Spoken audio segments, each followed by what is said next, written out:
Welcome to the big blue box. No, it's the Wild Blue Yonder. Oh yeah, the Wild. Okay, Bob. Then the big blue box. We need to get a new logo. We're gonna do that now. We're the Wild Blue Yonder now. At least after Saturday, we are. Absolutely, we were. We should actually put I should put the music on there. We could have been a jaunty, jolly choir in the background of us as we're singing along about a war song. But yet, alas, it's actually sad.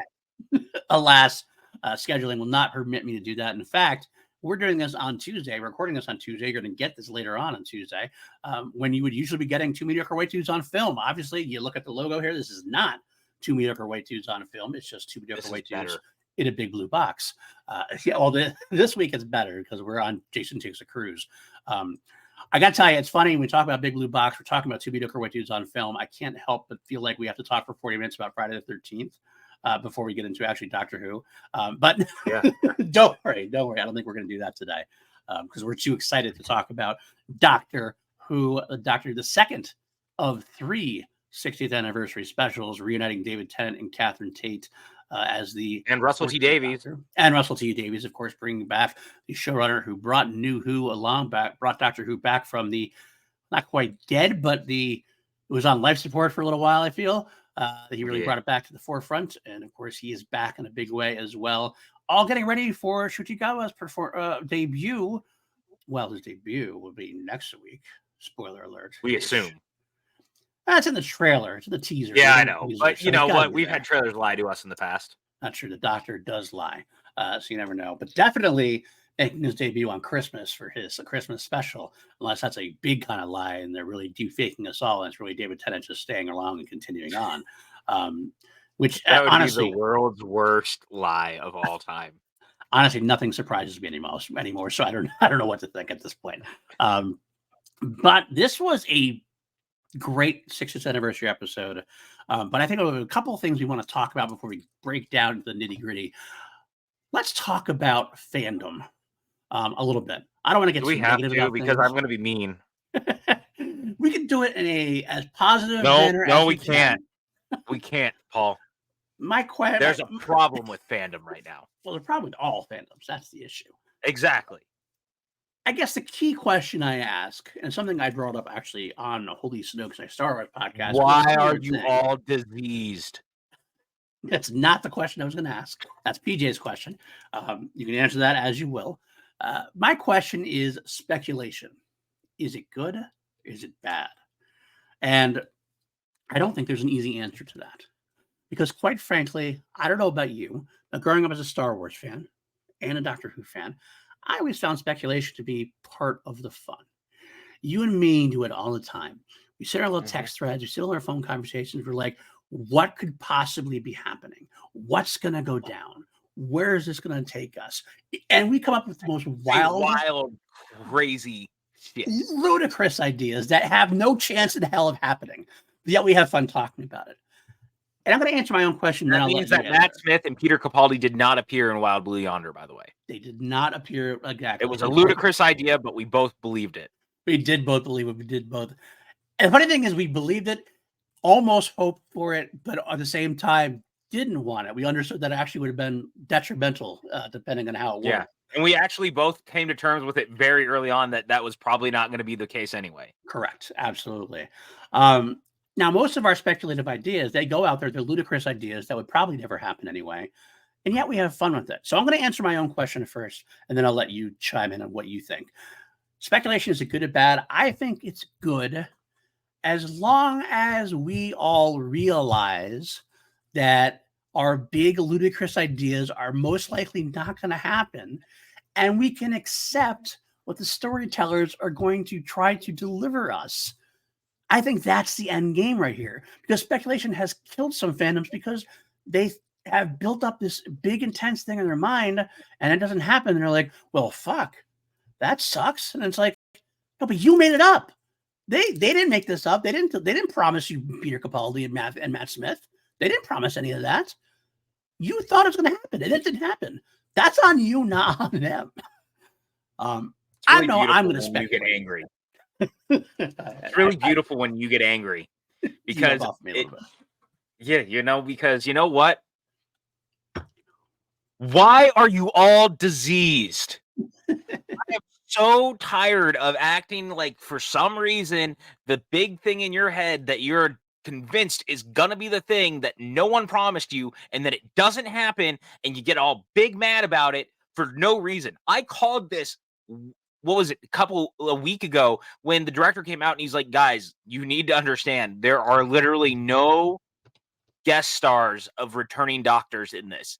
And it was like, well, here's half the fandom who have spent 6 months in their head being like, this is going to be the greatest thing of all time because clearly all these doctors are going to be in it. It's this big multi-doctor story. And then you see them all get really big mad because it wasn't that when no one promised you that. In fact, they told you it wasn't that at all. So to get your expectations in check. But oh no, you Mr. or Mrs. Big Head out there that was like, but I know that I'm right. And then you throw down and you start spewing shit on Twitter and Reddit and forums because you're big mad about something that no one promised you. You are not owed anything. You do not deserve to have anything given to you just because you just deemed it in your head that it is the thing to be. Be better. You know what's funny about this? You know what's funny to me is that you just said that they told you outright this wasn't going to happen. We're guilty of the fandom as being fandom as well too sometimes. Just 5 minutes ago, we're saying the doctor lies, everybody lies. That's what we've been training ourselves. Sometimes we're like, oh, they're telling us it's not going to happen. It's definitely going to happen now because they wouldn't tell us otherwise. Basically, that's what happens. They go, this is not going to happen. And then we go, well, it's not going to happen. Bullshit. That's what it doesn't matter what they say, basically. They're going to convince yourself that whatever you think is going to happen is going to happen. And in this case, it didn't.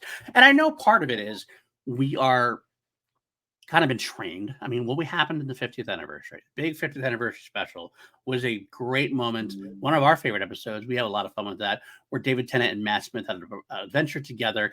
They joined up with the war doctor, John Hurt. So we had 3 doctors in that story, plus the curator, as Tom Baker's plus return. All the other doctors who appear throughout.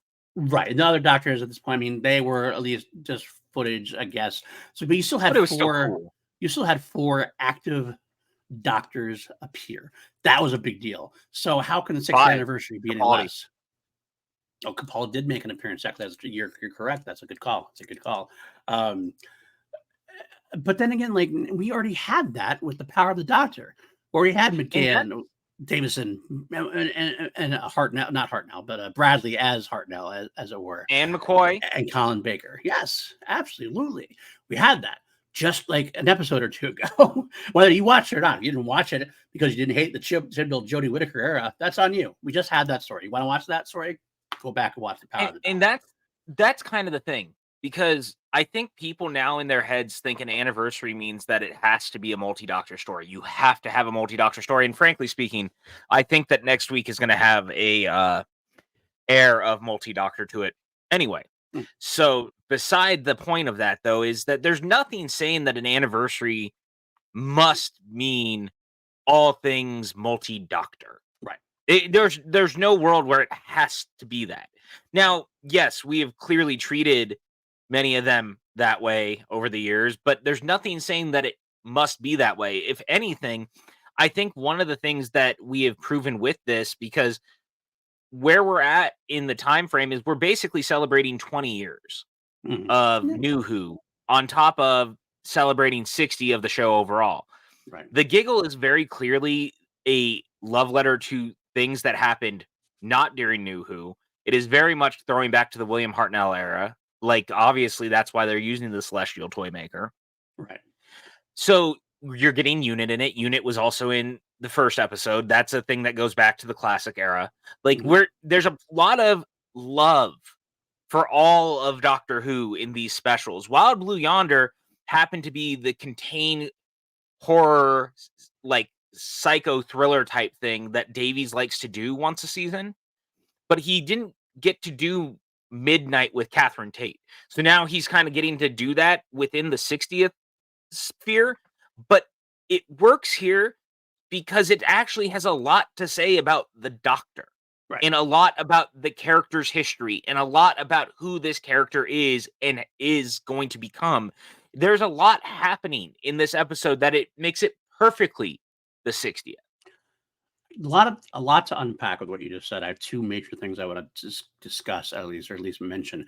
First off, you bring up Midnight, and that's definitely what we're going to talk about at some point, because it's definitely a Midnight throwback, kind of a Blink throwback to a degree. Also, by the way, non-doctors, it's an Event Horizon callback of anything as well, potentially. But more importantly, I think what we don't understand, or at least fully grasp, especially as longtime Whovians, whether that be the classic era, the new Who, whatever, if you're a big, long-time fan of Doctor Who, I don't think you can fully grasp the situation. This isn't just a 60th anniversary. When the 50th anniversary took place, it was a 50th anniversary special. That was all it had to do. This is also serving somewhat as a soft reboot. A 60th anniversary with the Disney Plus money and Disney money and whatever. And we already know they're going to start Ncuti Gatwa's series as a season 1. They're calling it season 1 because it's a new era, that much of a new era. So this is trying to serve this 60th anniversary special. These 3 specials together are serving as a prologue to a new era of Doctor Who. So while we are going to celebrate 60 years and there's going to be throwback moments, there's going to be conversations to be had, it's also got to exist as an introductory piece to people who have never seen Who. And that's how you stay alive and functional for 60 years as part of the zeitgeist, because you bring new viewers in. New viewers who maybe honestly have a hard time going, I don't know if I want to go in. That's 60 years worth of stuff I have to catch up on. I have to do I can't do that. That's an impediment. So the best thing you can do is have I don't call it a surface level, because there's a lot of deep emotional levels, but there's a lot of introductory here. And it's especially last week's episode, which we talked about. Star Beast served as great much. This is what Doctor Who is.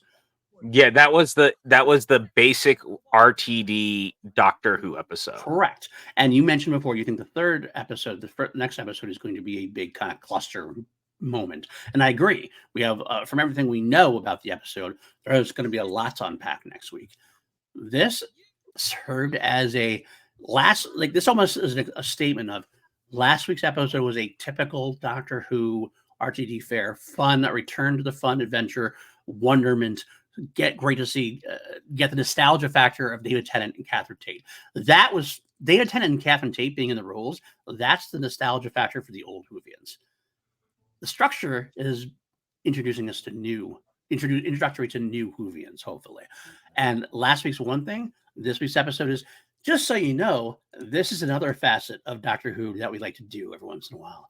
Not at all the same as what we had last week. This is the more horror tinged, actor light episodes, whereas it's a much more introspective episode. It's just as much a throwback and a cause for celebration as this is the kind of stories we love in Doctor Who. It's a great celebration piece for anniversary. And that's why I think the third episode is going to be so much different, and even more different than the last two. And it's going to be exciting in different other areas. And we have to remember too, one of the things that Doctor Who is frequently brought into the fold of conversations in our fandom is there's always the talk about the show being scary for kids, hiding behind the couch, hiding behind pillows, watching through their fingers. Doctor Who has always had horror-based stuff. Horror of Glam Rock is one of the best episodes of the Tom Baker era. Mm-hmm. Very horror-based. There's a lot of that stuff in Doctor Who. And so this feels like a nod to that, while also having it be this, again, it's kind of a deconstruction of the character. Mm-hmm. There's a lot happening in this that asks a lot of the Doctor. And what we learned about the Doctor post-Flux and Timeless Child, and Russell T Davies didn't shy away from that. And I think that in and of itself made this stand out as a much deeper than normal Doctor Who episode, and makes it feel like a lot of what's happened over 60 years culminated to this episode. As weird as that sounds, like there's no world where over 60 years this was planned to get here, obviously, but Right. every decision in Doctor Who, everything that has happened or will happen, all comes to this episode, this moment specifically, with everything that happens with these creatures, with everything that happens at the edge of the universe where the Doctor has never been.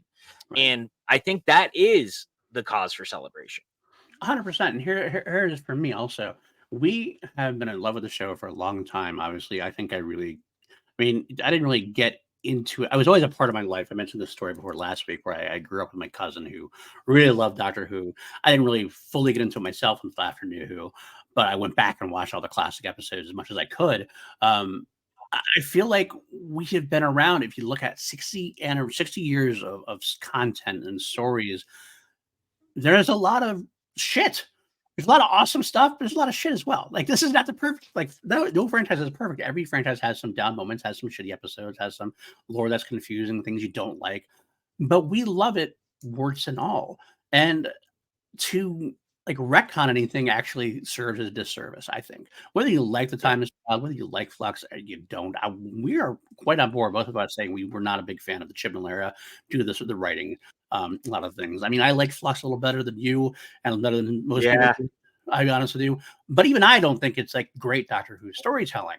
At the same time, to relate to retcon it, like a lot of people were calling for, is this does a disservice. We like Doctor Who, we love Doctor Who warts and all. And RTD was right to say, yeah, I'm going to accept this. I'm not going to just sweep it under the rug. I'm going to accept it, and we're going to move on, and we're going to go from there. And we're going to do my best to like accompany that, to bring it on Well, board.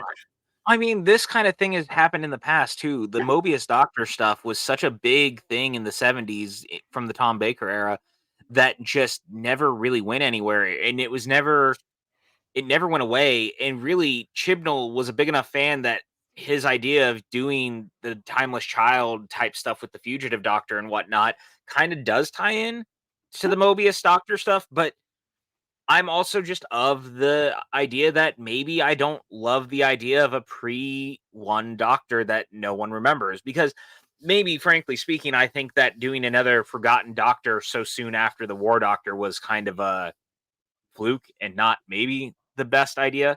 But right. I also don't think that there's any reason to retcon it, I because agree. ultimately it's just a spit in the face of someone who was on the show that was doing something they thought was interesting. And you don't have to like every move in Doctor Who. You don't. It's no one has to like every idea in everything that they watch. But I also think it's in the best interest of any other creator to run with the thing that they were handed and go, how can I make this interesting? Right. And I think that Russell T Davies did that here. I agree. And you know what? I'll give him credit where credit's due. I wasn't didn't like Chris Chibnall's era. I never thought he was anti Doctor Who. He had ideas that he He's wanted to go clearly a for. huge fan. He's a huge fan.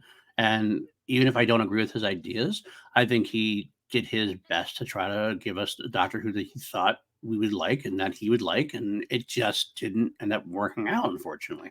It happens. He is Um, he is not meant for Doctor Who. He is much right. more meant for something like Torchwood. That Agreed. that's just Totally it, agreed. because a lot of his best work in the universe, as it were, is all in Torchwood. Yeah, So, it's just one of those things that sometimes it's just not the right fit. absolutely. Um, All right, let's get into the nitty gritty. We've talked kind of a little bit overcast and everything else. Let's get into it. I'm sure we're gonna touch base on these speculation moments during the course of the episode, as well as to get into some of the deeper meanings and themes and everything else. And we're definitely gonna mention Timeless Child and Flux again. But let's get to the episode itself and the nitty gritty. We have the cold open, as it were. So, what did you think of the episode overall, though? You wanted Overall, yes. initial reactions, because remember, you asked me for an initial reaction up Okay, front. you want to do that? All right, That was your idea. So, that is. sir, please take the stage so we can talk about our initial reactions All right, to before the I get into the episode. nitty gritty, my overall reaction to the episode. Brilliant. I love this episode. This is actually I hesitate saying this. I kind of went over exaggerating in social media and with you and everybody else, saying that this might be one of my favorite episodes of all time. It might crack the top 20, whatever it is. Um, I do think it's a little too soon to say that out loud and mean it, but that's how I feel. That's how I feel after watching it a few times. I've watched it now 2 full times and 2 kind of half times when I was doing some work for editing for the Real Rejects and things of that nature.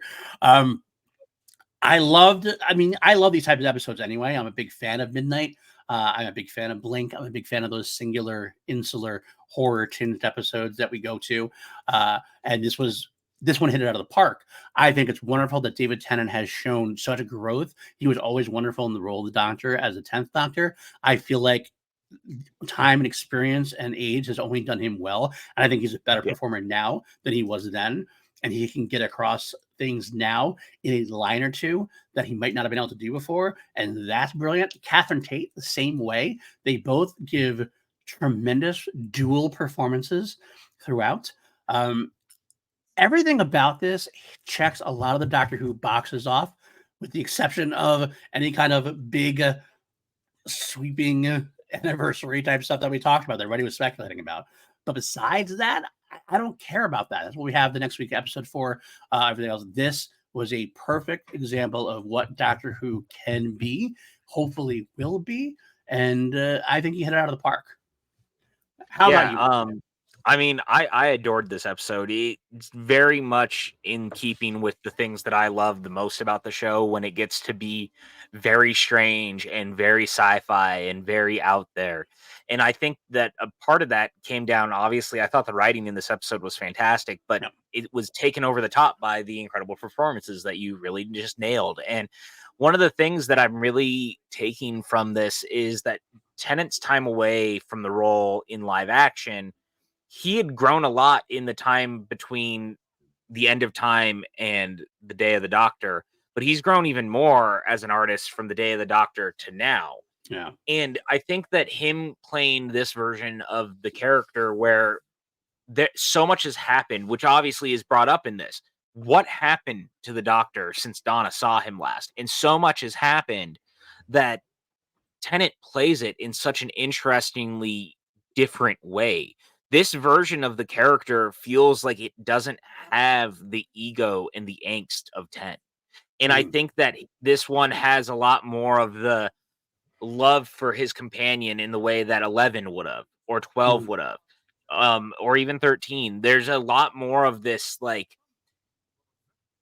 caring friendship and wanting to protect someone that I don't think 10 always had. I mean, Martha was a perfect example of that. I think Mm. that Rose, his infatuation with her shows that.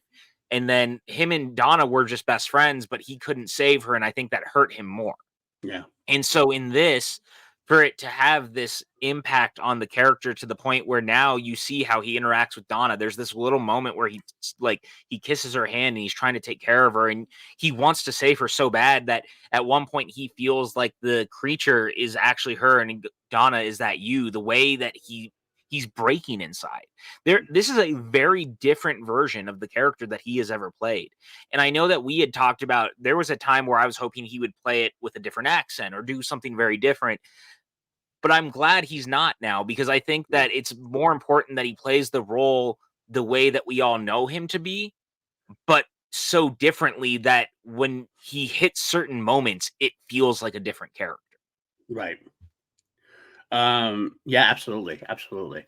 I got to say that I agree with you 100% on everything you just said in terms of the accent thing specifically. We both mentioned that at one point. It would have been cool if he's like a totally wild and zany, completely different from 10, but that would have underserved, underwhelmed our purpose here. That would have Yes. it would have been it would have taken you aside and you would have been distracted by it, and it doesn't feel like the same character. This way, it feels like a doctor that has some weight, some age to it.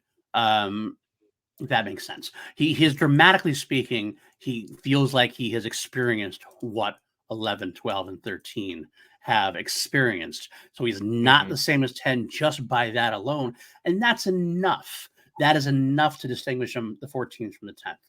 Anything beyond that becomes zany and comical and sounds good on paper.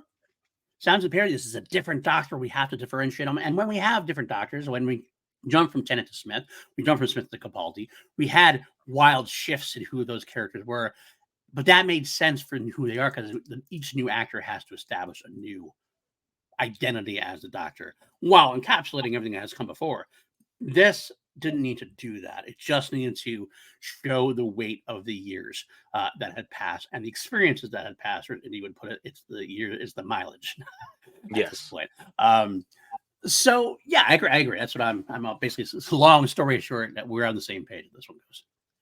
So Somehow I'm not surprised by this at all. It's almost like we both really love this show and we're really hoping it would do something fun and exciting. And I think Wild Blue Yonder is exactly that. And to that point, with the cold open, as you were getting into it, we have this cold open that has apparently broken the internet because there's a bunch of people very mad that Isaac Newton is not white. I don't know. Internet, please seek therapy. That's all I ask. Therapy's done me wonders for the last 4 years. Anyway, I digress. But the opening is so perfectly comically weirdly Doctor Who in them showing up in the moment of Isaac Newton discovering gravity, right, and just the like zany weird nature of this is the show, right. and letting it be the thing out the gate where you're like, oh, remember how fun this show can be too, in like before it gets bug nuts crazy. But it also shows how good they are as actors, because to your point, we want to talk about Tate and Tennant. Look at them in the opening minutes of this. The Right. comical, like, two-handed nature as they're talking to Isaac Newton, who looks just befuddled and beside himself that these people are standing by. 100%. It's a fun open. I want to say, actually, I want to throw this out there. It almost feels like if you take this episode, this portion of the episode, and the Children in Need episode, the Destination Scaros one, I kind of feel like they had similar vibes Yes. as establishing things. Oh, absolutely. I almost wonder if Destination Scar was meant to open up this episode somehow, and they went, "No, we're going to use this for the Children in Need," and then you had to write a new one here for the Isaac Newton Right. version. But either way, they're both good at like establishing this is who we are, and like you said, exactly seeing the chemistry right off the bat. With now we have Donna back. Like we didn't have Donna back until like most of the way through the previous episode. We reunited them, but it wasn't Doctor and Donna. It wasn't that old. Didn't get to fall back to those old patterns of chemistry that they had developed so well. And that season is probably one of the most well-loved seasons of the Doctor because of their chemistry was just so spot on. It's almost like we couldn't do that right away for this first special, but now that it's here, we're going to throw it in your face and go, here, they're back. Let's have some fun. And they exactly Also, yeah, and I want to bring up something actually to your point with the Destination Scaro short and then this. Is it just me, or are they doing a lot of 14 is meddling in history without realizing it, and stuff is being changed without realizing it? And I feel like that's going to be a bigger thing in Shooty seasons. that's a lot. You're not wrong. You're not wrong. That's a lot of history changing in the course of two episodes plus a mini-sode. Yeah. Yeah, and I feel like that's something RTD would love to do. He kind of likes to Yes. like drop these little like moments which almost seem inconsequential, but then like he kind of like will just like poke at it. And as Yeah. you mentioned, the big moment here is he messes with Isaac Newton, and he gives him spoiler of being a sir and calls it the gravity of the situation, which of course Isaac Newton misremembers as mavity, and comes into play much later on as we have it throughout the episode. David Tennant and Catherine Tate start calling it mavity almost without thinking about it, as in like they changed that history. So it's no longer gravity, it is now mavity. And they Yeah. poke at it. And it's like nothing's fixed at the end of the episode. So as far as we know, if the writing stays as it should through RTD's era, people should no longer say gravity, they should say mavity. And that just seems to stick in my craw as something that's gotta have That's a Russell T Davies moment. move if I've ever seen one. 100%. A moment of actually funny. I saw on YouTube somebody recreated I think I sent it to you via text. Yeah. Peter Capaldi. They redid a Peter Capaldi line in like 12 seconds. They just made him say gravity, and then switch it to him saying mavity. It's like, oh my god, I loved it. I think that's exactly It was so good. It inspires that kind of imagination all over. I'm all for it. But yeah, it's a great cold open, wonderful way to go. Okay, this is our fun adventure. Let's get to the episode. And of course, we need a lot of humor here because of the episode not being a very humorous episode. It's a very dark episode. So let's get that humor in the beginning, almost like kind of get out of the way before we're going to scare your ass and get creepy and dark.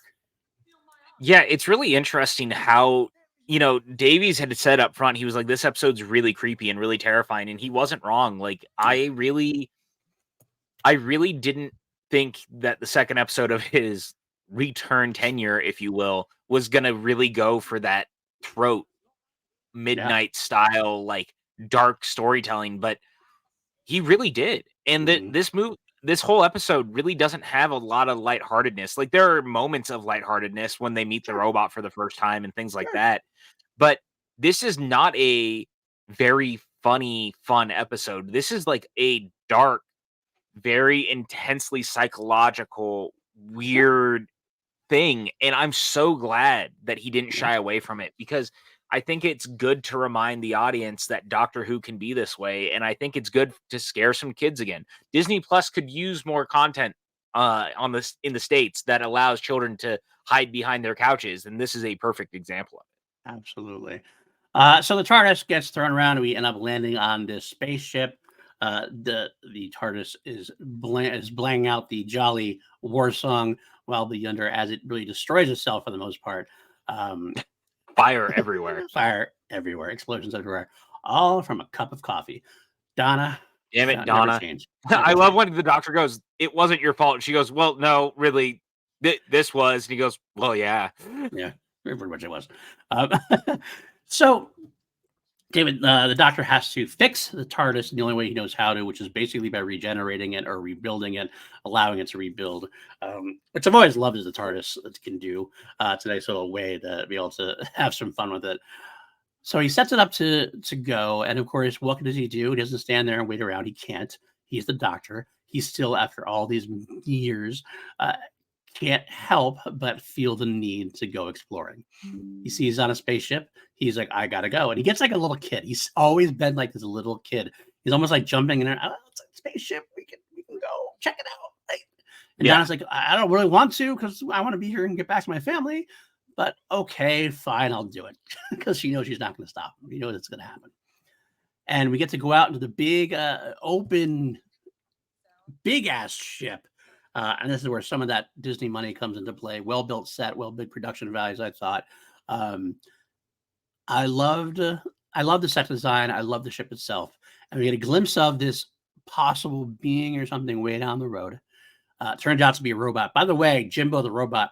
Speaking of little callbacks, I don't know about you, but it kind of reminded me of the emotive bots from Capaldi's era. That Oh yeah, episode with I Capaldi and Bill. 100% got that vibe. Well, and it's funny too, because I actually listened to the new 11th Doctor Chronicles episode that they put out yesterday or the day before or last week. It's brand new. And it's like a bridge episode between the season 4 and season 5 of the 11th Doctor Chronicles they've been doing over at Okay. Big Finish. And it also had two little emotive robot types. There's been a lot of interesting crossover through the 60th so far Right. this year, between Big Finish and BBC that I've found rather enjoyable. But I definitely got the vibe of, oh, look, cute more robots. And wait, we just had another cute robot. And then there's other cute robots in the Capaldi episodes. Like, so many cute robots everywhere in Doctor Who. All right, cool. I love it. I love it. So they start walking in a general direction when all of a sudden they both hear the TARDIS. That noise the TARDIS makes, the wheeze as it going away. And the other one, the TARDIS leaves them behind and gets out of Dodge. Yep. And it leads to that first moment, kind of we talked about, where both actors put on a wonderful performance to Bruce at a time. They get angry at each other first, but then it turns out to the point where Donna starts panicking and she sits there and it hits her that, oh my God, I'm trapped in a spaceship. I have no idea where even I am or when I am. And I might never see my daughter again. I might never see my family again. Fuck. And what does the doctor do? Flips from being angry to being the doctor, the protective guardian, the one who's going to get her home at all costs. He makes this wonderful promise, kisses her hand, and it's just this promise. And as only David Tennant really can do. I mean, they all can do it. Matt Smith does a great job of it. Capaldi does a great job. They all do a great job of it. But something about Tennant's like absolute sincerity and absolute "I will get you home" promise is so calming and rewarding. And you even as the audience, you believe him. You're like, okay, he will. How it's going to happen, we have no idea yet. but he's But going to he's make going it to. work. He's going to. It's a great performance there. I love that bit. I do too. And I think that, again, that's kind of where the episode starts to really come into focus for me of the David Tennant of it all. And when you really start to feel this is a different Doctor. This Yeah. is a different version of the character. And I mean, we all knew that that was how it was going to be written and perceived. He's going to have changed because so much has happened. But Tennant just, there's something about him. You kind of nailed the kid in the candy store thing, but when they first get there, but there's just something so much more underneath. And I think that he and Smith were always very good at that balance. Yeah. 100%. Capaldi is as well, but Capaldi wears his emotions much more on his sleeve, I think, in a very interesting way. And Jodie's Doctor actually internalized a lot of it. And she was always optimistic. And I think that optimism never allowed for these like truly human moments at times because of the writing. It was not because of her. It was because the Right. writing never allowed the character to get there, which was always super frustrating. Frustrating. Yes, frustrating. Um, I just want to so throw in there real quick. We mentioned the Capaldi thing. What I love about, and this is me just, I'm always, if watching the show for the first time, I mean, Capaldi is my favorite character. So I'm always, or my favorite Doctor. and So you're gonna, my Smith, and you're just gonna always get me pitching the Capaldi era for you. What I love about this is that Capaldi's Doctor. You mentioned before how David Tennant's 10th Doctor didn't have the same, just quite the same protective energy as he does at this point. yeah, And that really came through how that evolved from 10 into 11. Matt Smith grew it. And then I think Capaldi specifically had a lot of moments where he mentions duty of care. And of course, unfortunately, he lost all of his companions. Clara, gone. Bill, gone. Every one of the companions who traveled with Peter Capaldi's Doctor was lost at a time when he was the most protective. right. But going back to this era now, this is how that 14th Doctor has evolved. He does feel more of that duty of care as it's gone on. I don't mean to really skip the 13th because it didn't show it as much because of the writing. I do believe Jodie had her moments and could have played it out very well, but I digress. We're not going to bash the 13th Doctor. We're not bashing. No, and I don't want anyone to think that we're bashing the 13th Doctor. Again, I loved Jodie in the role, and there's a lot of stuff that she did great. I just was always sad that the writing let her down so bad. That is the truth of the matter. Especially the first season alone, where they didn't admit it until recently that the role was not written with her in mind. They had already written the season with a male doctor in mind because Chibnall was trying to hide the fact that Jodie was going to be his doctor. And it hurts her and it sucks. And that just needs to be said out loud because she deserved better. And I'm really hoping because she's been really chomping at the bit to come back already. Like you see it in every interview. She really wants to come back. I'm really hoping that Russell will find a way to do that.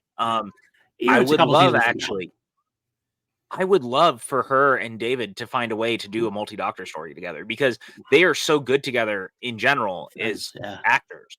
So to see them together again in like a Broadchurch reunion would be, are you kidding me? Yeah, that'd be wonderful. That would be wonderful.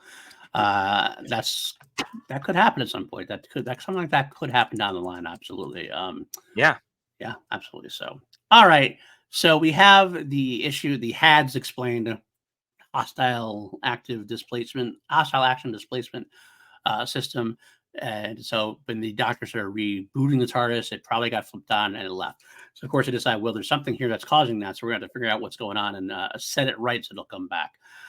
So we get to find the bridge. They go out in the big long hallway corridor thing. They drive this golf cart they find, and they drive it all the way down. We go to the bridge, and I gotta say, I love the production design. Again, we have these colors, and they use the colors to great momentous occasions. Like we have the blues, we have the oranges in the other room.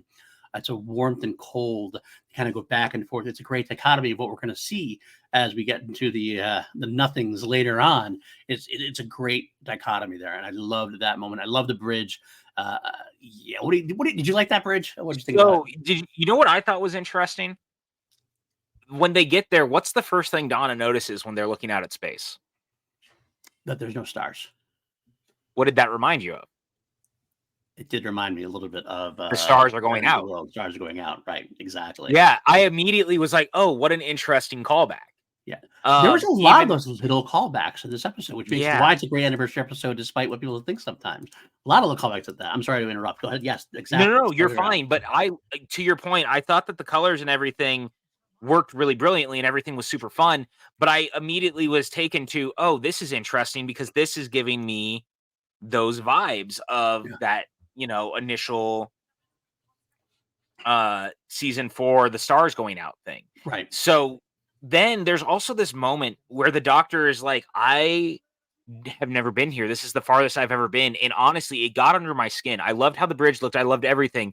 But there was this moment of Tennant when he like puts his hand on the glass and he leans forward. Yes. And he's just looking out. And you can see it on his face that there's both a whimsy and a terrified nature where he's realizing, I don't know what's out here. And now that the TARDIS has run away, which what a great line, what a great moment. All of the the TARDIS disappearing and being so scared that there's something on the ship that is messing with everyone, and it's so bad that the TARDIS is scared and runs away.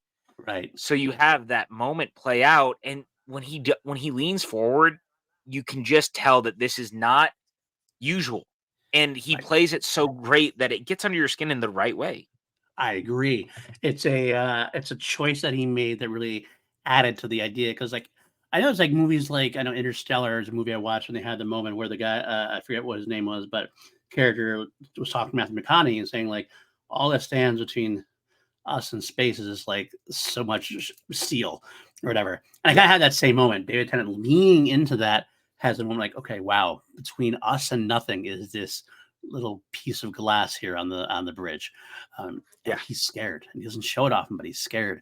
And it's funny, like when he did mention, he mentions like, this is the furthest anyone's ever been anywhere. I mean, there's a couple of times he said that. There's been a couple of times where he's gone to the quote unquote edge of the universe, edge of time, et cetera, et cetera. I know I heard some like minor complaints about that. Even my son was like, kind of like, he's been there before. Not quite this way, not quite this fashion. Yeah. But it's okay to have a little bit of hyperbole. Well, again, and it's Doctor Who, right? Wibbly wobbly, timey wimey. It does the whole thing where it's like, oh yeah, of course the Doctor's kind of been at the edges of the universe in some capacity before, but not like this. Right, 100%. And it adds to that horror. You need that horror aspect and that temper. Like, oh my god, this is somewhere even the Doctor hasn't been. Fuck, as it were. Yeah, we're a trillion miles from Donna's home. A trillion miles that way, or a trillion years that way, I should say. It'll take a trillion years to get there. Wow, just a great sense of dread, establishing the dread. We can't even see the light because the lights of the stars haven't reached them yet. Wow, that's intense. I just got to so I have the episode running in the background as we're talking, and I just got to the Donna, is that you? Yeah. I missed getting there. I just missed you all these years. And it again, let's talk about the nature of Tennant as an actor and also the nature of how dark and deeply unsettling this episode is. We're gonna get there. Let's get there. Let's get. No, I know. I'm just teasing though that I know. Oh, I know. God damn. I know. Oh, I know. So they decide to go look through what's going on because they don't know what's going on with the ship. They're trying to figure it out. They split up because they have to try to fix the ship and bring the ship back up to full power. Because it's always too a bad cold. thing. You never. You need full power. You never split up. Did you watch horror films? You never split up. Even though David Tennant is like, it's fine. There's no life signs. Yada yada yada. There's always something. But that's when it begins. All of a sudden, we have this system where Donna's in the orange room. Fixing some kind of circuit systems, which by the way, I love the fake out. I love the fake out when he pretends to be poisoned or whatever. Yeah. And it worked for me for half a second. Yeah, me too. Same thing. And then like, no. Then he leaves her in that room to do that, whatever they're doing with putting the soul. So he goes to a different room to fix things. And all of a sudden, we see the Doctor come in where Donna is and talking to her. And then it flips to where David Tennant's Doctor is in the blue room and Donna comes in there. And I don't know about you. Initially, I was kind of like, what? And I kind of like, I think you're caught up with it.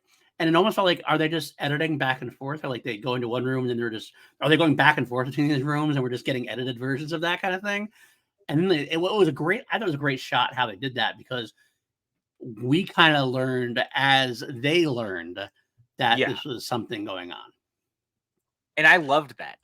Again, it really works in a creepy horror movie setting. Davies really ratcheted the tension, and I knew immediately as that second tenant walked in that something was wrong, but I couldn't put my finger on it. Right. You know what I'm saying? Yeah, I Like did too. I didn't know exactly how it was playing out, and so the more it built and the more that you started to see the cracks as it were, you know, you could just feel the tension. You could feel everything building to this moment that when the reveal happens and the my arms are too long. It's creepy, and I had goosebumps. Like I was uncomfortable. That's what it was. It's an Oh, uncomfortableness that that's was going right. on. We get hungry, don't we? Yeah. Oh yes. Um, Uh, my arms are too long, by the way. That's where we first find that something is going on, because all of a sudden, fake Donna, or not Donna as you want to call her, had her arm was literally too long. Like first, she said that, you're like, "What are you talking about?" And they show you, and we see it as the doctor sees it.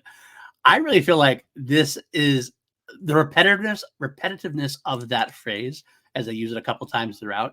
I feel like it's going to be one of those RTD things. Are you my mummy? Who put the lights out? Those kind of things, those catchphrases yeah. you're going to hear Doctor Who fans going from now on. That'll be added to it. My arms are too long. My arms are too long. That's an additional one of those things. That is gonna be a pantheon thing for the longest. Like, there's just something about it, man. It just really it was creepy. It was weird. Well, the best part about, not the best part about, one of the things that was so effective about it is that the nothings had the memories of our characters. So when not Doctor is like kind of sitting down talking to Donna, he mentions Wilf, which is kind Yeah. of like a way to go, oh, maybe everything is okay. Like it's like, because like you said, when he came into the room, we felt a little bit uncomfortable, like something's Yeah. not right. He mentions Wolf, we're kind of like, oh, maybe it's just us. Maybe we're something's going on. Same with Donna mentioning Gallifrey and things like that. You're like, okay, maybe it's just us. Oh, then my arms are too long, and we see the long arm, like, oh, okay, there's something definitely going on now. But we react kind of almost how the doctor reacts. Okay, don't worry about it. We'll fix it. Wait, are you Donna? Are you Donna? It's very Invasion of the Body Snatchers-esque, and I Yes. kinda dig that. And I love this idea that they're trying to get off like, the whole reveal obviously at the end to very much jump ahead, but the idea that the ship captain knew how bad this was, and so had put into basically this plan and put in motion that the ship is gonna explode with these things on it. Right. Because these things getting off this ship and out into the universe, they'll destroy the universe. Right. And so that I kind of loved that they're just these creepy body snatcher things that steal everything about you. It was just so interesting. I agree. And what RTD does with this episode and had done before, specifically, I know I mentioned a few times Midnight, we never truly find out like the exact nature of these creatures. We learn a No. little bit about things. We obviously learn that they're copying Doctor and Donna, and they're trying to figure out what's going on. They're doing things, but they don't quite know what's going on.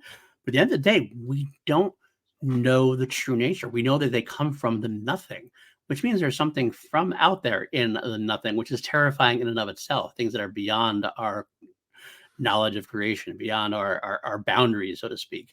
Um, but that's exactly a perfect point, because sometimes, quite frankly, this is like an old horror trope. Sometimes our imaginations are far worse than the explanations are. When you let things Yeah. go, you don't see it, you can create this complete horror vibe, which just can't be contained in an actual answer or a physical answer. So sometimes leaving it Yeah. open just works so well. Oh, absolutely. Sometimes leaving things to the imagination is the best case scenario for things. What was it that Blumhouse just put that trailer out for a movie they have coming out next year where it was all audio, so your mind was left to the imagination of whatever this story is that they were making. Mhm. Now, granted, the dude directing that movie, I'm pretty sure is uh, one of the worst filmmakers ever, but I loved the idea of a teaser trailer that did that. And I will not name names just That's because fair. I don't want to be that person. But yeah, there's a movie coming out from a filmmaker next year at Blumhouse, who Blumhouse has worked with in the past, that might be the worst filmmaker in Hollywood right now, or at least one. Wow. Okay, I think I know who you're talking about, but I'm not gonna make you name names for sure. All right, so we get this conversation between the our heroes and the not versions of them, and they're trying to figure out what's going on.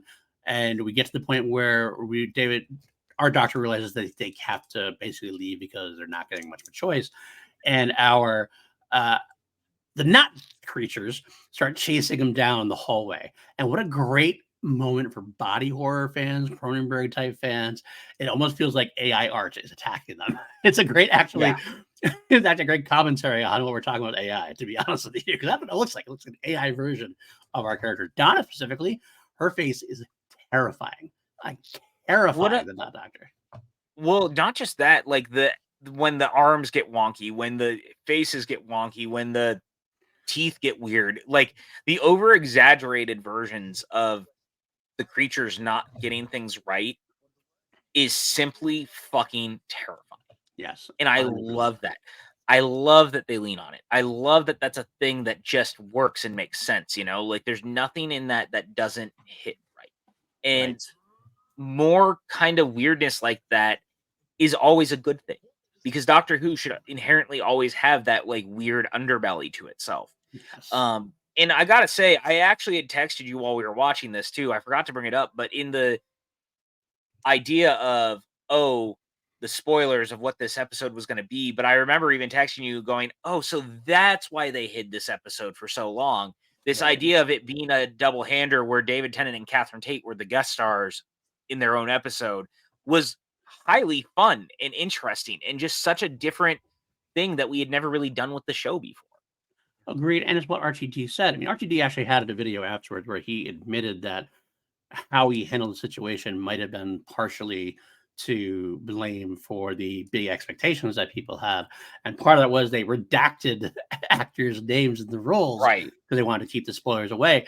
And so everybody goes, "Oh my God, redacted actors! That's got to be Matt Smith. That's got to be Peter Capaldi. That's got to be Jodie." No, it's the fact that David Tennant is playing dual role and Catherine Tate is playing dual role, um, which makes sense now that I've seen it. Um, Again, it almost feels like they were damned if they do, damned if they don't, because at least did happen for this one. It's such a simplistic story, and simplistic isn't necessarily bad.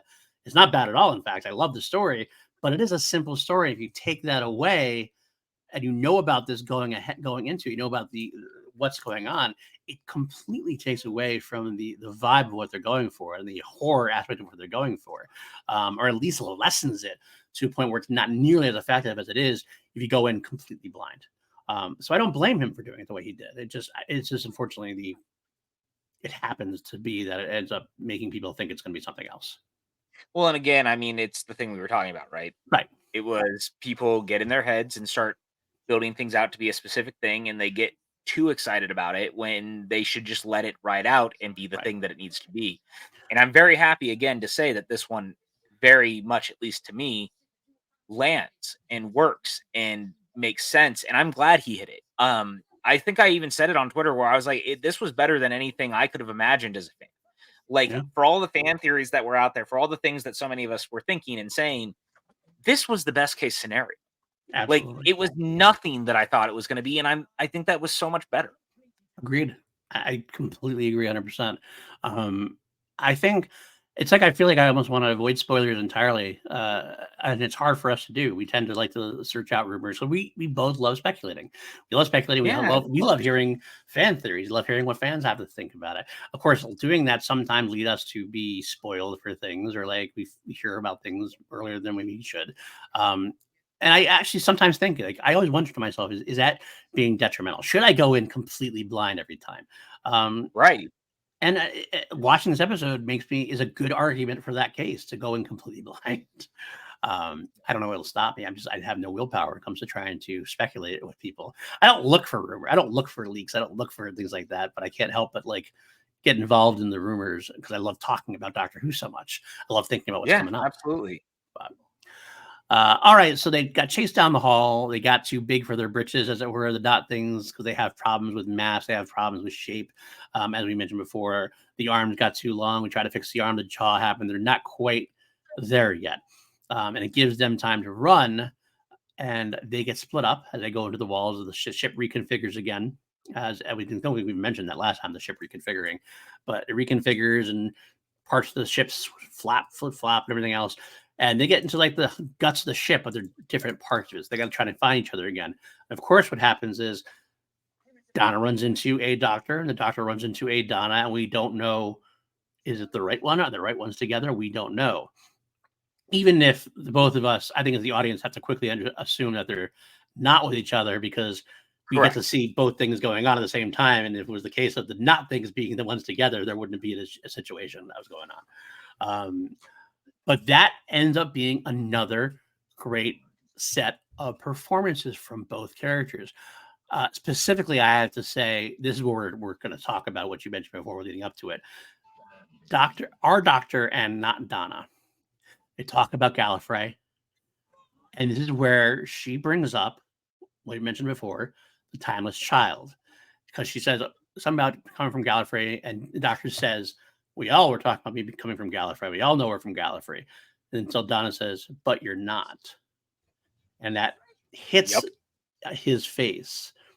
But how does Donna know this? And we had this big explanation that Donna, as the Dr. Donna, looked into his mind, which sounds plausible. So it's like, okay, so she does have this idea, and she mentions the flux. And I got to tell you, I try so hard not to bash the Chibbolera, but it amazes me to no bounds that this 30 seconds of David Tennant's performance regarding the flux, regarding the Timeless Child, hit me harder than anything during the actual era itself. As far as they went, because it was so emotional, so well packed, so well performance. And you mentioned it, I'm going to mention it right here. I'll talk about it here. Might be my favorite David Tennant line read of his entire career, as far as Doctor Who goes. Yeah. When he says that, Donna, is that you? It's so broken, so pathetic, so not like the Doctor we usually see. Especially his doctor specifically. Right. Exactly. It was heartbreaking. But such a good performance. David Tennant. And I got to say, Jodie really tried with the flux stuff. The problem was there just wasn't enough writing there for her to work with. And so this one really landed, man. Like, it really hits in all the right ways. And for me, the line reading, the way he does it, the breakdown later when he's in the tunnel, when he gets away from the doctor, the Donna monster, and he's screaming and yelling and just so broken. Because here's what I'll say. All things being equal, I may not love a lot of the stuff with Flux, but Flux now has done something very interesting, and the Timeless Child has done something very interesting. It has made the Doctor more alien than ever. Right. Because now he was always looking to be among his people, but he could never find he was always an outcast within the Time Lord community as it was. Right. Now he knows he's not even a Time Lord. So like it plays into it more. He doesn't even have a people. For so long, he had this idea that he was the last of his people. He saved them only for them to turn on him again. Right. And now he doesn't even have a people. This is a character that has no real place in the universe. And he's someone who almost wishes he's someone who wants to disappear to a degree. He wants to be just like what Peter Capaldi said at one point. I just want to be the idiot in the box, traveling along, maybe helping people out a little bit here and there. But he can't be. The universe isn't letting him. The universe was destroyed. Half the universe was destroyed to get to him. Like the universe is making him more important than he ever wants to be. And he has a hard time with that, understandably, because he's tired. He's tired. He's a dichotomy, because at the beginning of the episode, you see his boyish energy, his want to explore. It's never been killed. When it comes down to it, it's all about like hiding the pain that is deep inside him. And David Tennant just does that so well in this role. And that's why I again, people call this like a non-important episode or like whatever, too much of a bit, but it advances the character so well in little moments that this is amazing me what we're going to get in the future. Yeah. Again, that's why I like this whole episode. Feels like it actually matters to the past of the show and the future of the show, Mhm, because that moment of him breaking and being so vulnerable and so sad and pathetically hurt just hits different, mhm, knowing that mhm, he is no longer a Time Lord. He no longer has a people. He no longer is this thing that he thought he was. right, And I think that that doesn't work without everything else. And to me, that feels like an interesting launching point for the rest of the series mhm, moving forward. Because again, this is a soft reboot in a lot of ways. right. Um, God, it just works, man. And it actually works, kind of like what we said before. We know that uh, RTD has made mention that obviously Shooty's era is going to be season one again. It's going to be a kind of a soft reboot, like we said, and it seems like he's going to start that era much like he started the Eccleston era way back when. Give him a character with some history that he's running from or he's dealing with. In Eccleston's case, it was the Time War, which we didn't know much about. We just heard him mention it. In this case, new viewers are listening to this view and going, "Oh, the flux. What's that? I don't know, but it obviously affects him a lot." And so we know that Yeah. something affects him a lot and what's going forward. And that's all we need to have. That's what we can catch on board and go with it. Um, I want to mention the next thing about this is another one of my second favorite line readings, definitely of this episode, and I would say of the career of David Tennant. I don't want to be that embellishing again, but I love when we go to the not doctor and Donna goes, "Where's your tie?" And all of a sudden he has this moment of realization. The not doctor, oh, I see.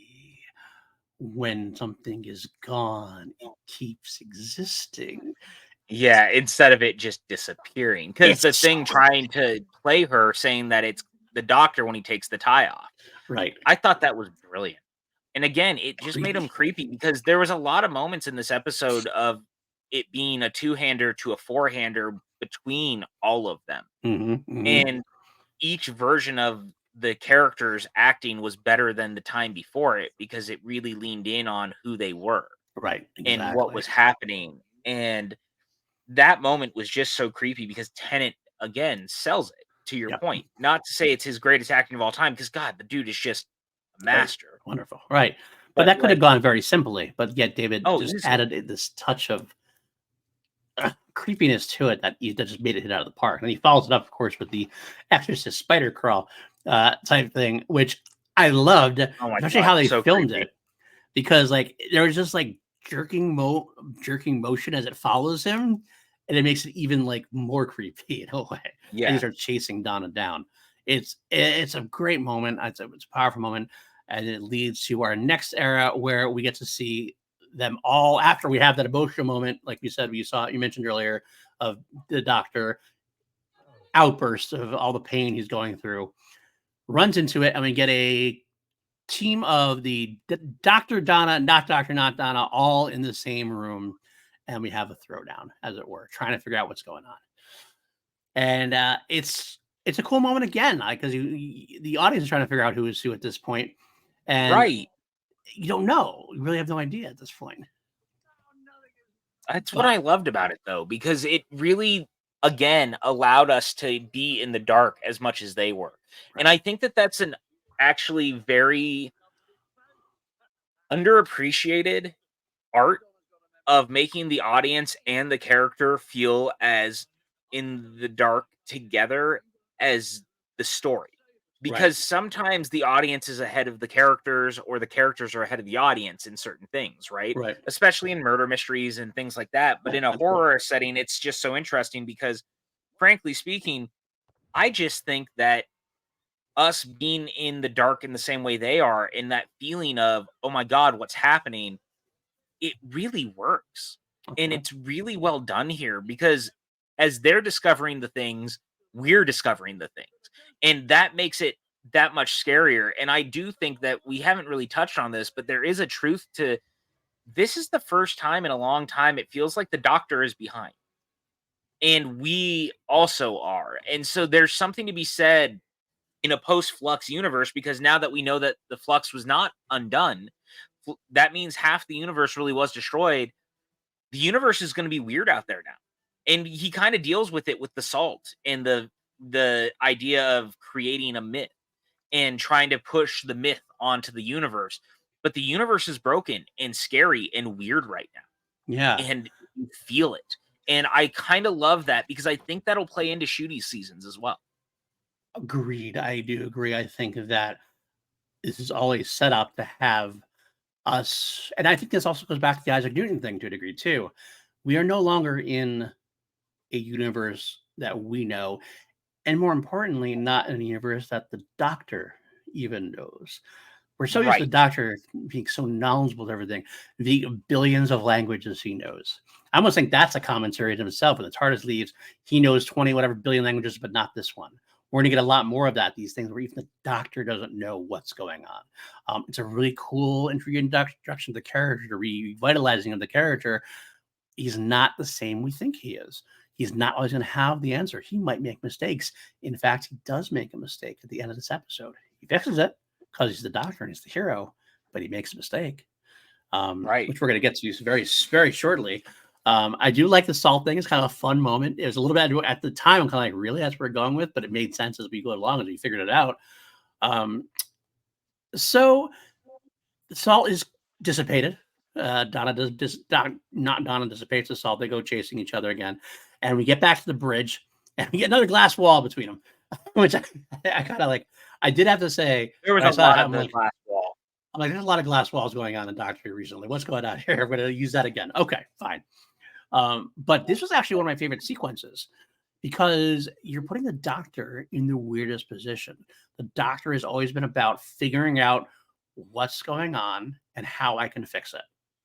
But if he does that this time, he's giving them what they want because that's what they figure out. They figure out that they're copying them and able to use their minds. That when Doctor figures out something, they figure out something, and they get more solidified as the replacements, as you were. Right. So it becomes this. Well, what do you do? The Doctor can't not figure it out. Otherwise, it's a stalling game. If they do figure it out, it's a catch-22, right? But Who knows? Who knows? But my favorite moment there, and we get this is where the little bit of humor came in for me. That great moment of humor and great characterization. He says, "All right, stop thinking." He tells Donna to stop thinking, and he's like, he stops thinking too. But then the not things are asking him questions and stuff. And he gets to the point where he can't not think. He's like getting Right. all like, let me think. He cannot because his mind is moving a million times a second, a million miles a second. I love that. That's one of my favorite parts of the episode. I'm really glad that they did that too, to be honest, because I think that this idea that the Doctor can't just stop and can't turn off, and that the idea is that they need to slow down makes it so much more interesting. Right. God, it just works for me, man. Like, it was just so well handled. And again, I think that they just understood. Right. You know what I mean? Like, they just 100%. simply understood. 100%. Yeah, I agree. I agree fully 100%. We get we learn that the sound that we've been hearing, we kind of never mentioned the sound kept coming along throughout the episode, the clangs. It was the captain. It was the captain the whole time. And they figured out really quickly that the captain left the ship. That's like the other question we didn't mention, that the airlock had opened 3 years ago and then closed. And we're like, maybe that's how they came in, these creatures. No, it's how the captain got out. And the captain did that because he came to this realization of what was going on before even the Doctor did, or she did, I should say. And she realized that if they copy her, then they'll be able to take the ship and run rampant out of the universe. So in order to prevent that from happening, she sets forth this self-destruct that has to go extremely slow in order to fool the creatures. And yet she's got to kill herself so that they can't copy her and figure out what's going on. It's a heroic thing that the captain did. It's powerful. But now we get to the situation where, okay, we're at a stalemate again because you can't stay on the bridge forever. You can't not think. They're going to figure it out. So we're going to have to, unfortunately, speed things up. And then it becomes a race against time, as it were. As it always is. And I loved that the captain's whole thing was this slow plan that Jimbo the robot was just going to go and self-destruct this thing so it could destroy the creatures. And it's such a long play because of how it all looks. and the doctor realizing that this whole thing was just a countdown, which he said in the beginning, and he even Yeah. calls himself out, goes, "I said this from the beginning. It must have been a countdown." Right. And I loved that whole thing, and it leads to the most dramatic moment when you realize, number 1, that the captain had killed themselves to save the universe, Right. but then also when they realize that they have this back and forth game with the creatures where they're trying to stop them from getting out to stop the explosion. And it's a really good sequence of a lot of Tennant and a lot of Tate going back and forth, undoing things that the doctor had done because the creatures are, back and forth until they're running down and the doctor accidentally picks up the creature dog. Hmm. Absolutely. Um, so then at this point, we get to the physical nature of everything. We have to chase down time, chase down the robot. And I love this chase sequence. You get the cool moments where the doctor gets to juke the not Donna, football style. She trips everything else. And we have a battle between Donna and Donna. And the doctor seems like he's almost going to chase down the not doctor until the not doctor decides to go all body horror, like 4-legged creature to speed ahead of the doctor. And we get the moment, of course, where we have the realization that, okay, if it's going to happen, the TARDIS is going to realize that the danger is over either way, no matter what's happening. The TARDIS can come back to save them. And sure enough, the TARDIS does. And Yeah. he goes on, it gets in the TARDIS really briefly, does the little Back to the Future 2 or thing with the hoverboard across the water, use the leg to get Yep. back to Donna. And then we have the moment where we have to figure out, okay, who's Donna and who's not Donna. And he asks some questions and gets it on. And this is what I mentioned before. Usually, the doctor gets these things right almost every single time. He doesn't get it right this time.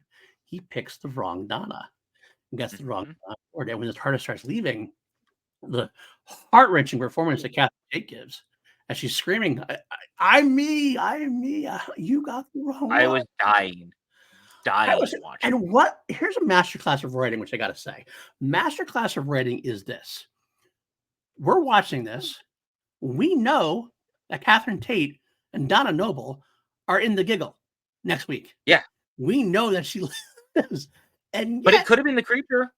that's what it is, and that's what we call someone. In the space of like a second and a half, we're like, is it the creature in the giggle? Is that what's going to happen here? Is this how Donna Noble's going to die? That can't be how Donna Noble. And we got this going through our head, where usually this kind of situation, we're kind of like, okay, well, the doctor's going to save him.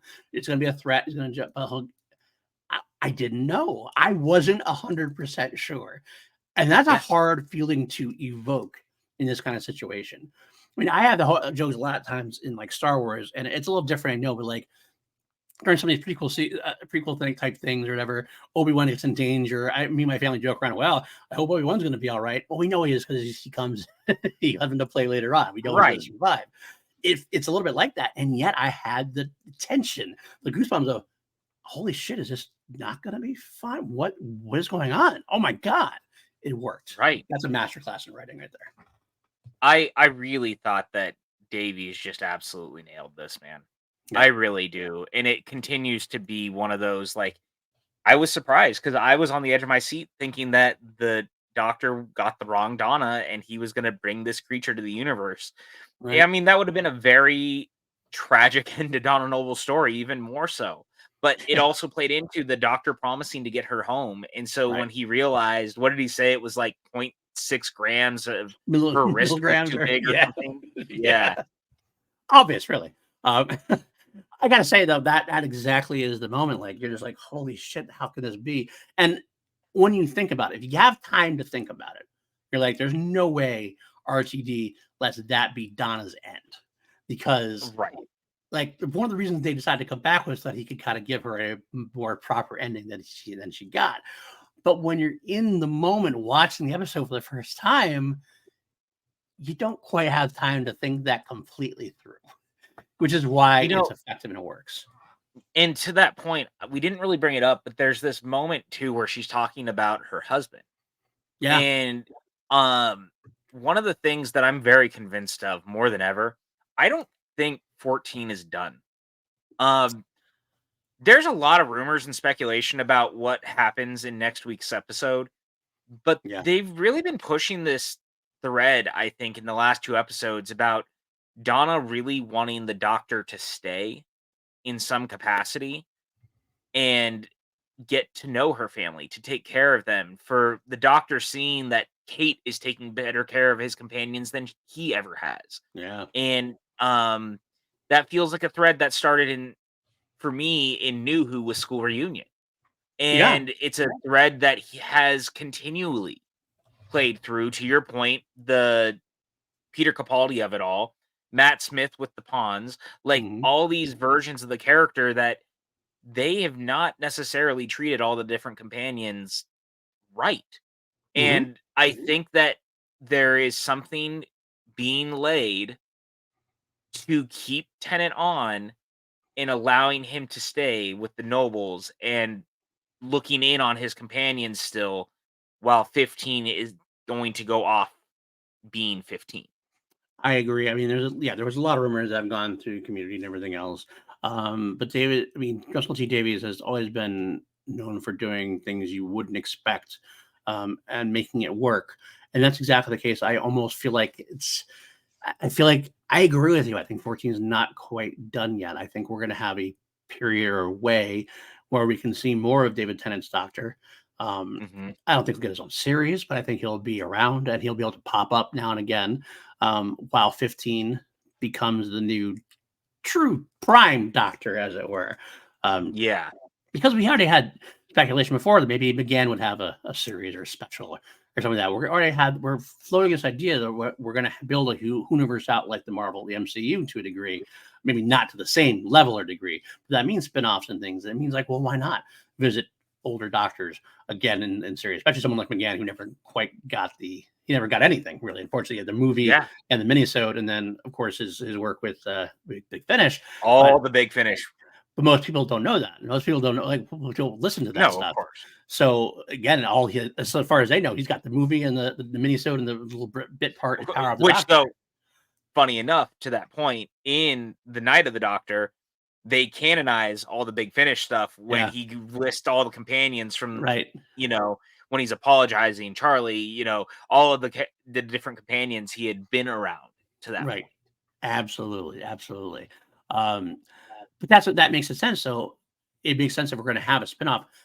The rumored unit spinoff, which was denied at some point, may not be a thing. I don't know what's going on necessarily with it, but if they do have something like that, it would make sense to have David Tennant pop up in that.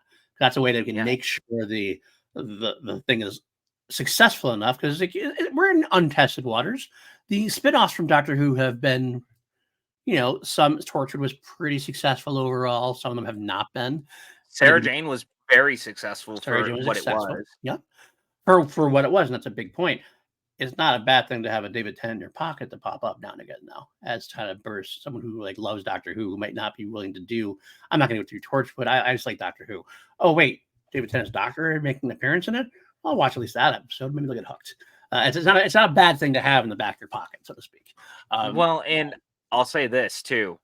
I am it is not lost on me that they're even showing his regen in the trailers. Yeah, It's a little too on the nose now that they've done that a they're few times. pushing it.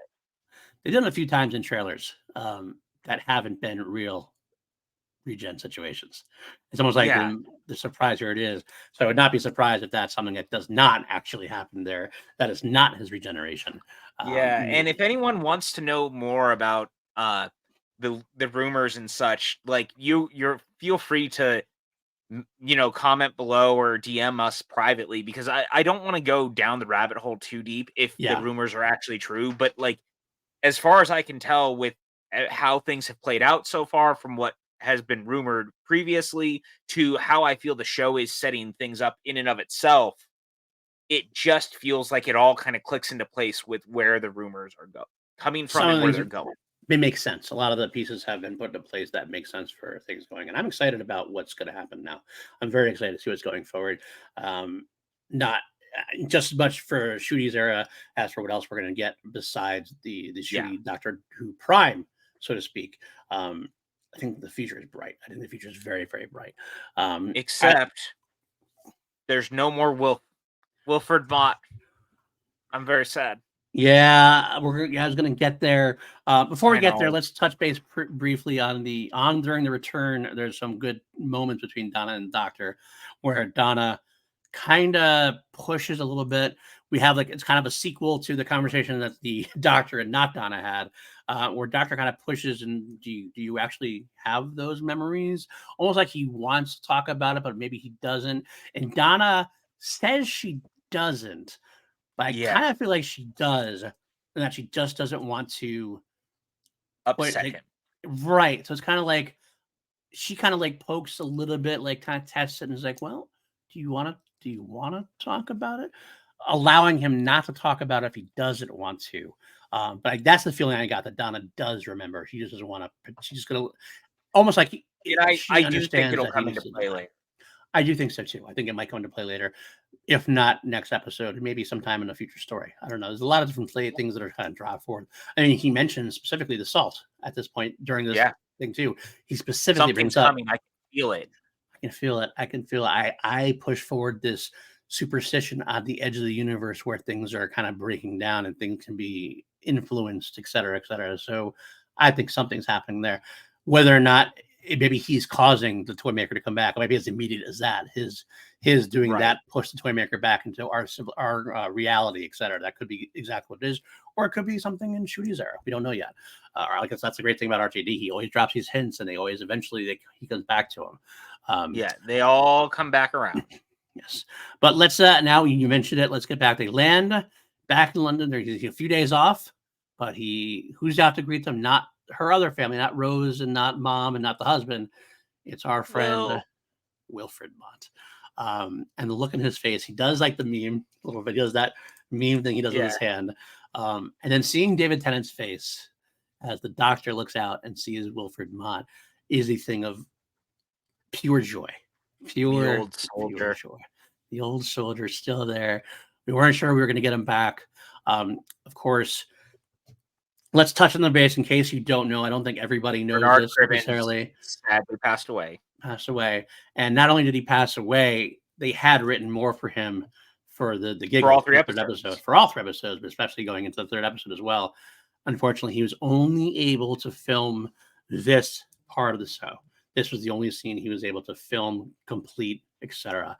So unfortunately, we got a one and done with Wilfred Mott, which is heartbreaking because I'd And love to have seen him beyond because he seems so vital here. He seems so yeah, alive during yeah. the sequence. It seemed like he almost never left.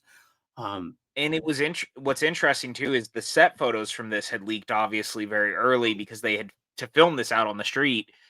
The scene is also cut short on where it was going for obvious reason, but right.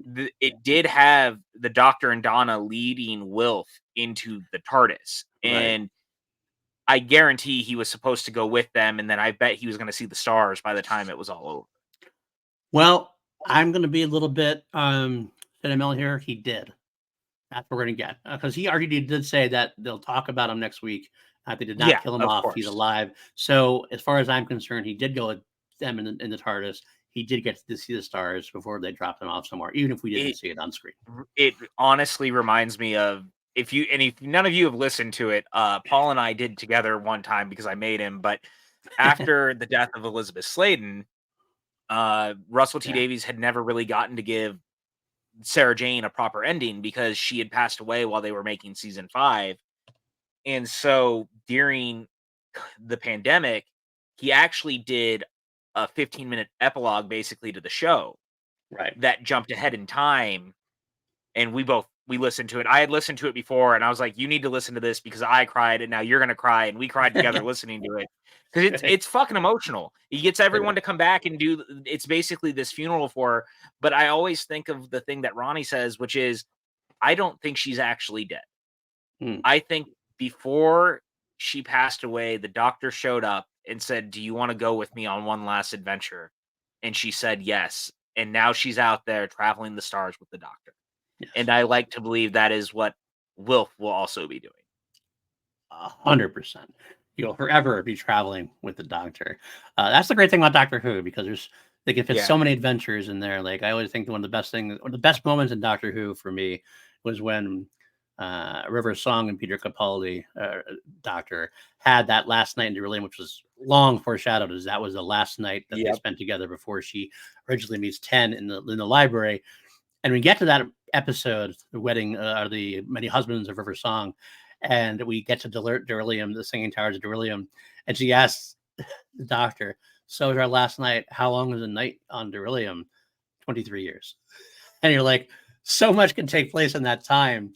So Doctor Who really is an open-ended story, and it never truly ends. You can always fit more Avengers somewhere in there, and no one ever really, really dies because you can go find them, you can go see them. They're always forever with the Doctor somewhere. Correct. So, and that's something emotional about that, and something fond about that. That's one of the things I love about Doctor Who.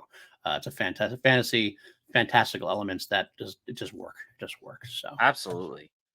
So yeah, it is, again, sad we don't get to see him again, but at least I'm glad. I will say one more time that at least it's better that we got this than nothing. Oh, absolutely. No complaints from me. No, you can't do anything else than that. So, well, that is the end of that episode.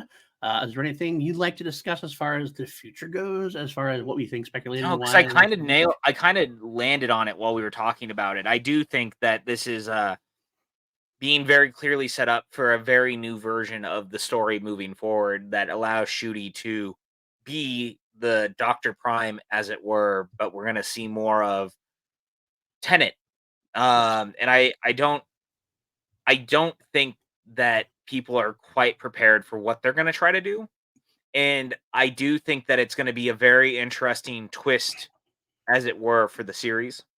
I think they're being too in our face about it being his regeneration for it to be that simple, uncomplicated. Right. Absolutely. Either way, if it is the last we get to see of David Tennant, I will say it's kind of it definitely went by too fast for me. I've been looking forward to David Tennant coming back, and here we are, 3 episodes, then we're done. But I'm glad, if it is, I'm glad we still got these 3 episodes with him. He just reminded us why he is so beloved and why he is, even though he's not your favorite Doctor or my favorite Doctor, he is still the Doctor when it comes to New Who, like Tom Baker is to he's the every era is going to have their Doctor, and I think it's going to be very clear. Tom Baker will always be the Doctor. He will always be that guy. But there is a reason that the heir apparent to the Doctor is now David Tennant. And honestly, I really mean this. I think that Ncuti is going to be that guy. That wink that he gives Hartnell at the very end of the re-edit of an adventure in time and space. Yeah. Dude, there's more charisma in that 10 seconds of anything that I have ever seen. And I think he is going to absolutely destroy this role. I think he's going to own this role quite. I agree that he's going to be phenomenal. I won't say that he's going to be the Doctor. It's only the first one, obviously, of the new era. Well, I don't know, man. I'm just saying there's something about him. It just feels different. You know what I'm saying? I do. Like I said, I'm not going to argue against it. That's what I'll say. I said I'm not going to say yes, agree with you completely, but I can't argue against it either because I'm looking forward to his era. I've seen interviews with him. There's something about him that feels right in the role, and I hope. Did you see his picture when he was watching the first special? He was like, I got to it a couple of days late, and he was watching the Star Beast, and you looked at, but he was watching it at his house, and his television was lined with old Doctor Who DVDs on both sides. He's an uber fan. I did not see that, actually. I missed that. I'd have to find that one. Yeah. Even if it's just doing research for the role, it's still impressive. I can't wait. I really can't wait. I think we're going to get him. I think we are, obviously, in the trailer. If you watch the little teaser, he does appear at the end. So he's there somewhere. I can't wait to meet him. I don't want to say goodbye to David Tennant, but if we have to, I'm glad we get one more episode, one more time, one more ring around the TARDIS. And I can't wait for Neil Patrick Harris, too. I think he's going to be a slam dunk in this role as well. It feels like he fits the Doctor Who universe very, very well. And I can't wait. So alrighty, that will do it for this week's episode, or this installment, I should say. I'm always used to saying this week's episode. We're not doing a weekly show here. We're just gonna be doing an after show for the most part. Although I kind of feel like we might do some in between like Christmas. But we're going to obviously be here next week for the show to wrap up the third special. We're going to do an after show for the Christmas special in that week time frame. And we're going to come back during Shooty's first season, as it were. I kind of had the feeling we might make an occasional episode between the Christmas special and the next season or next series. We do some rankings, some fun other exploratory things potentially. But it's not going to be a weekly episode, weekly show for sure. But you look forward to seeing us here in PLD Projects every time we can, because we love talking Doctor Who. So PJ, where can the folks find you? You guys can find me on all social media platforms at PJ_Campbell. There's just so many of them these days, I feel like. But I'm around on most of them. I don't use nearly enough of them. I keep trying to abandon X, and yet somehow it keeps pulling me back in. So I haven't fully left the sinking ship that is X, but give it time. It's hard. It's hard to, quite frankly, because as much as I'd love to do Threads or Blue Sky or whatever else, it's just not everybody's there. So it just feels like I have to go back to see everybody else who's there still. Yeah. But whatever. All right. You can find me at Paul_Denuzio on Twitter. You can find me on PLD Projects on the Threads, and I think Paul Denuzio on Blue Sky as well. PLD Projects, you can find me all over the place. We have a lot of shows here on this YouTube channel and my sister YouTube channel, Crown Jewels. The Crown Jewels is where I do my Queen podcast weekly. This week's episode on Sheer Heart Attack is where I go through every song in the Queen catalog. On the main channel here, we do Too Mediocre Way Too on Film bi-weekly for the most part. Some scheduling snafus kind of screwed us up recently. We'll be back on starting next week. Next Tuesday, we're covering Jason Takes a Cruise, 13th part 8. Also, the following, we're going to do 2 weeks in a row doing Friday, the 9th episode, Jason Goes to Hell. The final Friday, the second time that's the final Friday has been in the Friday the 13th chapters. But also I do a review with Lego. I do every other week with Lego where we talk about the V franchise and the weekly series right now. And every week I do an episode with Matty Gunner called Holy Snokes, where it's Star Wars all the time. And we're going to be covering a Disturbance in the Force digital, the documentary about the holiday special. We're going to cover that soon as well, so that should be a lot of fun. If this is your first time here, click that like, click that subscribe, leave us comments. We love talking to you all the time. Down below, down below, absolutely all down below. Hit those notifications, let us know. Also, if you want to help even further, patreon.com/PLD Projects. Join such stalwart crew members as Austin Goodell, Brandon Buckingham, Jeff Alterman, Jeremiah Morris, all a bunch of great kids. As you were, I love them so much. You can help keep the lights on. I couldn't do this without you. That's I think that does it. I think that does it for us. So next time is the third special, The Giggle, as it were. Here's the thumbnail for that. That's what we're going to be talking about next week. There's Neil Patrick Harris in all his glory. But that's next time. We will see you soon. Hopefully we see you before next Tuesday. That's our hope. We're going to get it hopefully done by Sunday. We're trying. We're still figuring out exactly when. That's why you have to click the notification bell. All right, guys. That's right. Take care. We will see you next time. Bye now. Adios, nerds.